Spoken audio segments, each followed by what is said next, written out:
Everyone welcome back to my channel cooking with Mo. आज मैं अपने सामने आबारो हाजिर हो गेलाम नतुन एकटी रेसिपि निये। आजकेर रेसिपिटिर नाम हलो चिकेन माशरूम सूप। तोर जन्य प्रथमे आमि एकटी बाटिते निये नियेछि 3टी डिमेर कुसुम, मांस स्लाइस करे केटे राखा एबं एखाने निये नियेछि किछु चिंगड़ी माछ, निये नियेछि 1 टेबिल चामच चीनी, 1 टेबिल चामच लेबुर रस एबं 1 काप माशरूम माछखान थेके केटे निये नियेछि किछु काँचामरिच। এখন আমি একটি বাটিতে 1 কাপ পানির সাথে 4 টেবিল কর্নফ্লাওয়ার গুলিয়ে নিয়েছি। এখন আমি এর মধ্যে সামান্য একটু পরিমাণে কর্নফ্লাওয়ার দিয়ে চিংড়ি মাছ, মাংস এবং ডিমের কুসুমটা ভালোভাবে মাখিয়ে নিচ্ছি।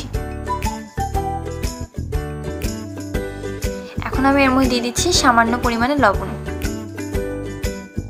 এখন আমি একটি হাঁড়িতে পানি গরম করে এর মধ্যে দিয়ে দিচ্ছি মাশরুম এবং কাঁচামরিচ।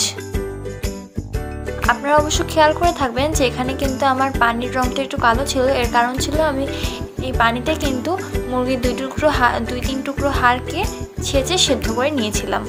এখন দেখুন ভিউয়ার্স, প্রায় এখানে মাশরুমটা সেদ্ধ হয়ে এসেছে। ঠিক এই মুহূর্তে আমি এর মধ্যে পূর্বে মাখিয়ে রাখা মাংস, চিংড়ি মাছ এবং ডিমের কুসুমটা দিয়ে দিচ্ছি।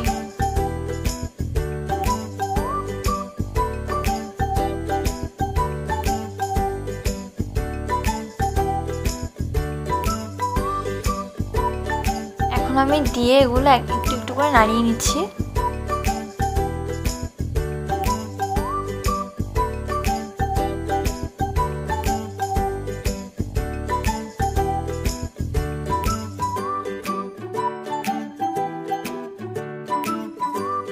ভিউয়ার্স, এখানে কিন্তু আমি এই পানিটাকে অনেকক্ষণ যাবত নাড়িয়ে নিয়েছি। এখন আমি এখানে 2 প্যাকেট ম্যাগি স্যুপকে পানির সাথে গুলিয়ে এর মধ্যে দিয়ে দিচ্ছি।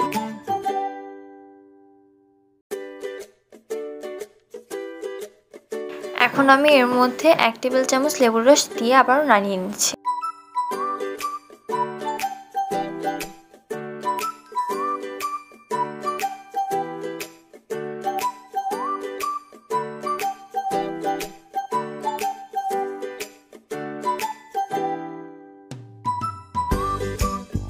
এখন আমি এর মধ্যে 1 টেবিল চামচ চিনি দিয়ে আবারও নাড়িয়ে নিচ্ছি।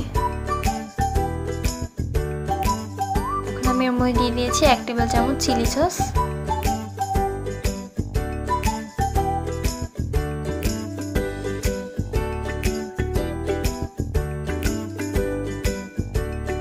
একটু নাড়িয়ে চাড়িয়ে এখন আমি আবারও এর মধ্যে দিয়ে দেব 1 টেবিল চামচ টমেটো সস।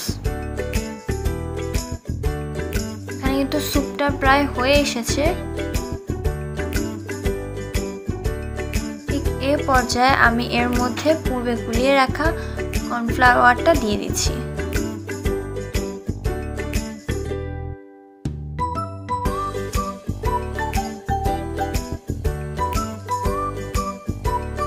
কর্নফ্লাওয়ারটা দেওয়ার ঠিক 3 থেকে 4 মিনিট পর নাড়িয়ে কিন্তু নামিয়ে ফেলতে হবে, নয়তো এটা ঘন হয়ে যাবে। ঘন হয়ে গেলে কিন্তু স্যুপ খেতে খুব একটা ভালো লাগে না। কর্নফ্লাওয়ারটা দিয়ে আমি এখন এটাকে অনবরত নাড়তে থাকবো যাতে এটা আশেপাশে লেগে না যায়।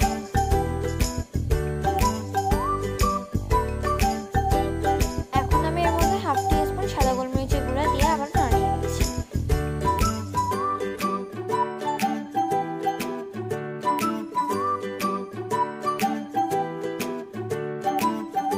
তৈরি হয়ে গেল আমাদের আজকের রেসিপি চিকেন মাশরুম স্যুপ। আপনারা কিন্তু অবশ্যই বাসায় একবার ট্রাই করবেন। আশা করি আপনাদের সকলেরই ভালো লাগবে। আমাদের ভিডিওটি যদি ভালো লাগে তাহলে অবশ্যই লাইক করবেন, কমেন্ট করবেন এবং বেশি বেশি করে শেয়ার করবেন এবং আমাদের চ্যানেলটিকে সাবস্ক্রাইব করে আমাদের পাশেই থাকবেন। ধন্যবাদ।